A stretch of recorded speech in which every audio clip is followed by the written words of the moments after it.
In bloom on several places on my property, I've got the Starlight Express Lily. This is a small Oriental lily. It's about 1.5 feet tall. Beautiful deep pink center. You can see it has a nice ruffled edge and a white outline to it. In the center, it's almost like a green yellow. And then the pollen sits super up high. See there, just give you a lot of good angles. It is related to the stargazer lily. You can see the spots in the petals. I did decide to grow a bunch of them in pots this year. And I would say these ones on this side are a little bit taller in pots. I will just hold up my coffee cup here so you can get an idea. That's maybe 6 coffee cups tall. And I actually mistimed the planting of these for Mother's Day.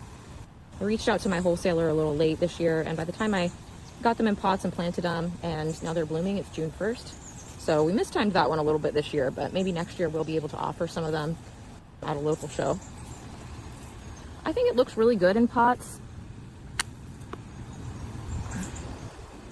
The blooms are positioned upright, which I really like, so that when you're walking by, you can get a good view. So this would be a poor lily to have if it's right at your shoulder, like if you're sitting. But if it's at a lower position, it's just going to be looking up at you like that. Orientals are very fragrant. A couple of these pots would fill up the whole porch area with a beautiful scent. So make sure you like that smell before you get any sort of Orientals, including this one. The pollen does stain. However, I've always liked the way it looks. You can see it's just perched above the flower very delicately, and it offers a little bit of contrast. Now, if it rains, of course, it does make a little bit of a mess, so most people remove it. You can see the pollen falling on this flower as it ages.